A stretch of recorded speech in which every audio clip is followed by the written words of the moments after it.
And a top focus on WION right now. PMLN leader Sharif has become Pakistan's next Prime Minister. He will lead a coalition government once again amidst allegations of poll rigging and staggering economic challenges.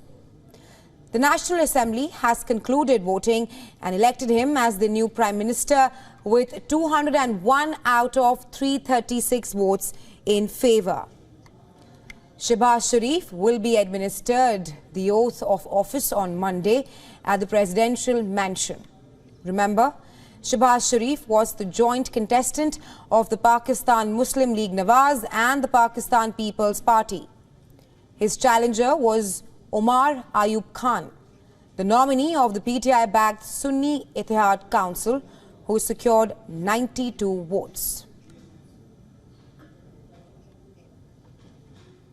In India's race to power, a day after, the Bharatiya Janata Party named Pavan Singh as their contestant from Asansol for the upcoming Lok Sabha polls, the Bhojpuri singer has said that he would not be contesting the elections. Singh was a surprise nomination for the seat in West Bengal. In a post on social media platform X, the artist from the eastern part of the country expressed his gratitude to the BJP, but also announced his withdrawal. Pavan Singh's nomination had triggered strong reactions and outrage in the political circles, with leaders from the opposition parties raising questions on the content created by the singer and the songs allegedly disrespecting women of Bengal. For the past few years, the seat has been represented by stars from non-political domains. Babul Supriyo, who is also a singer, won the seat twice in 2014 and 2019. After the former BJP leader's defection to the Trinamool Congress, the seat is currently represented by actor-turned-politician Shatrughan Sinha. But even after Pavan Singh's withdrawal, BJP's first list still features 3 prominent personalities from the region. They include Bhojpuri actors Manoj Tiwari from Northeast Delhi, Ravi Kishan from Uttar Pradesh, Gorakhpur, and Dinesh Lal Yadav from Azamgarh. All of them are sitting MPs.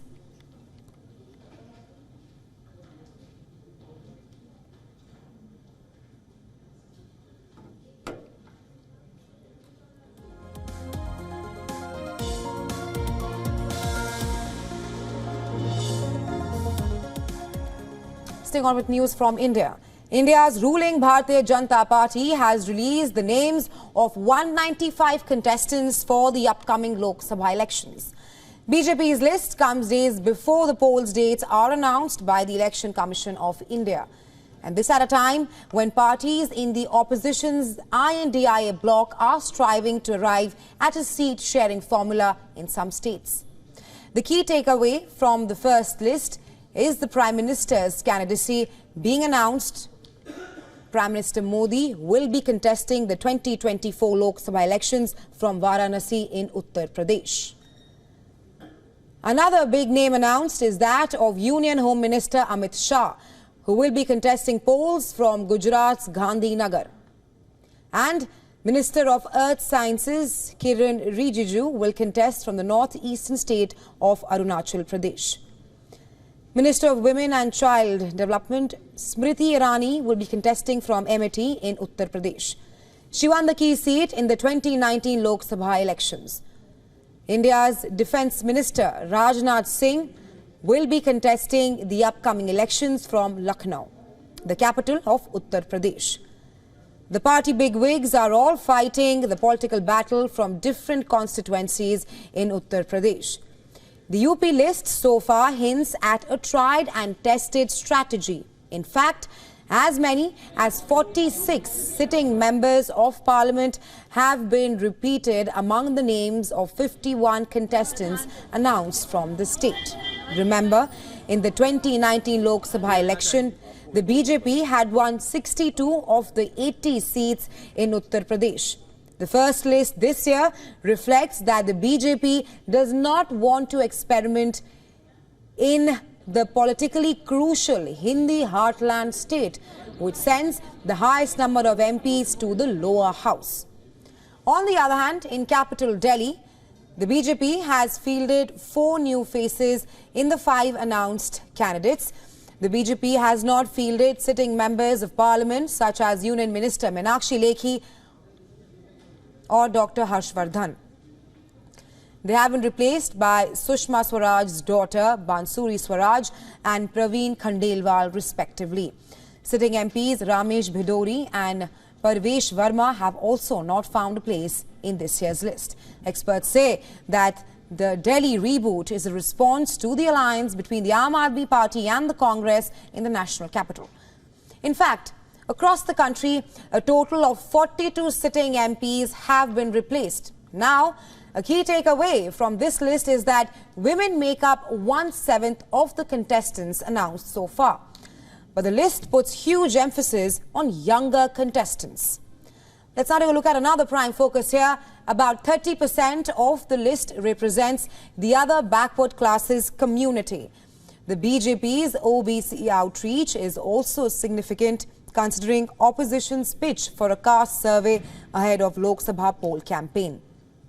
Well, several cabinet ministers, currently members of the Rajya Sabha, have been pitchforked into Battleground 2024. Experts say this allows the BJP to showcase their governance model. And right after the announcement of the first list of contestants, Prime Minister Narendra Modi will chair a meeting of the Union Council of Ministers today. Now, the meeting comes just days before the official announcement of the election schedule. The meeting will take place at the Sushma Swaraj Bhavan in New Delhi. The Prime Minister has been chairing a meeting of the entire Council of Ministers from time to time to discuss key policy issues, get feedback on implementation of various initiatives and also share his vision on matters of governance.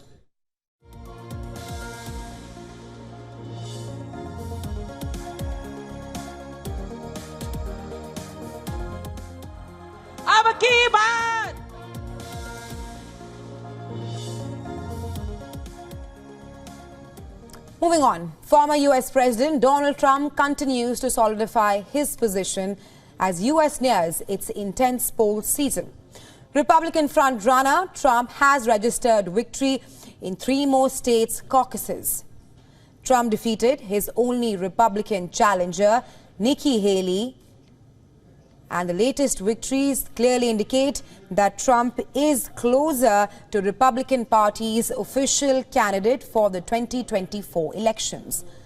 But on Saturday, Donald Trump won 54 delegates in the Missouri caucus, followed by 39 delegates in the Michigan caucus and 32 delegates in the Idaho caucus. Before securing victory in these 3 caucuses, Donald Trump also won the Iowa caucus and GOP primary at New Hampshire. Trump's rising popularity among the American voters means that he is likely to face US President Joe Biden in November. The poll victories in the 3 states come as a boost to Trump's campaign ahead of Super Tuesday, where voters in 15 states will choose their preferred contestant for both Democrat and Republican parties on March 5th. The situation in Gaza remains dire, with food supplies running dangerously low. The risk of famine looms over the 2.3 million people. Aid agencies have warned of the worsening humanitarian crisis. The United States military, for the first time, airdropped humanitarian aid into Gaza. According to reports, 3 C-130 planes delivered more than 38,000 meals into the territory. The U.S. airdrops were coordinated with the Royal Jordanian Air Force, which has also been airdropping food and also took part in Saturday's mission.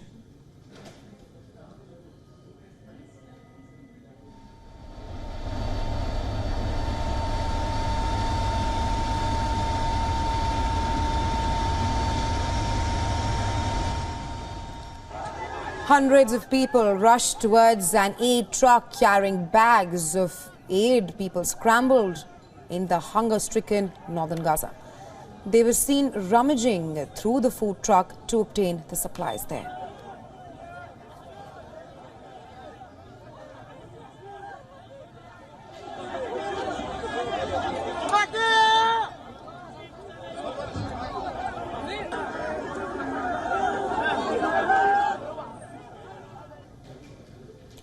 Parachutes containing humanitarian aid fell from the sky after an airdrop in Rafah, and people in large numbers were seen rushing to get their hands on the packages there.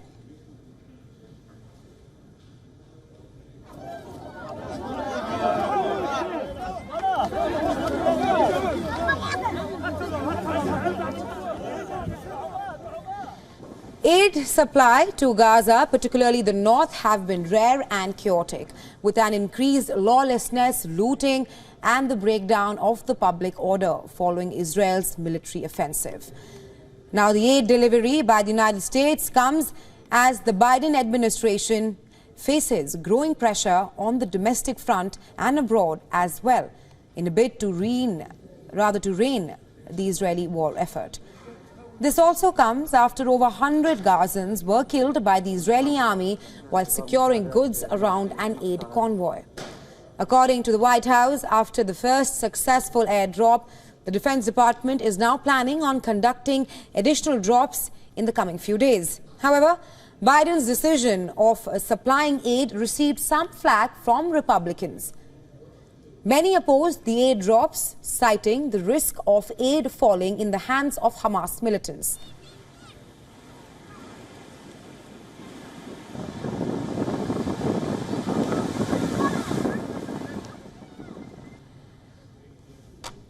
Moving on to another war front right now. Ukrainian President Volodymyr Zelenskyy has said that a Russian drone attack in Odesa could have been avoided if weapons supply had not been delayed.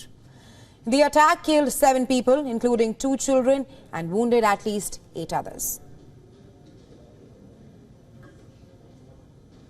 Не просила нічого більше. The world knows that terror can be opposed. The world has enough missile defense systems to protect against Shahid drones and missiles.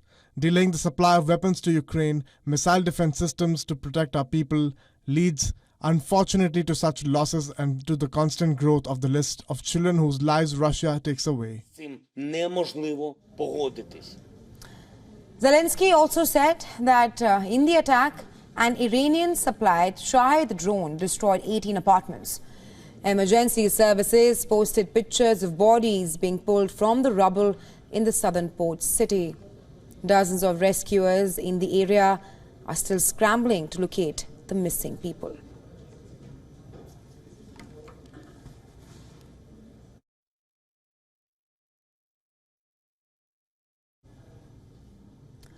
Overnight attacks were also reported in Kharkiv. Local police said that a drone struck a house, thus sparking a fire and killing a 76-year-old man.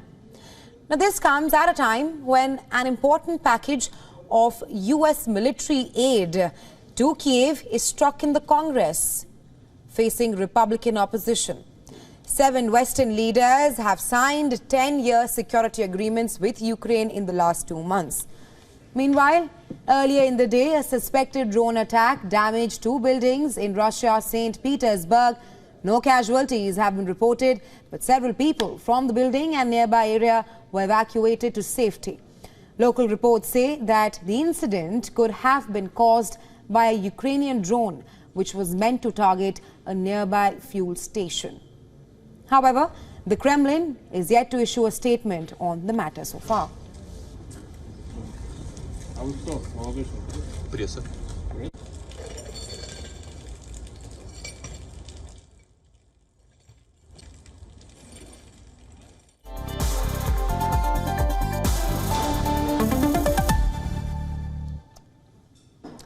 A US-based think tank has released a report claiming that India has officially ended extreme poverty in the country.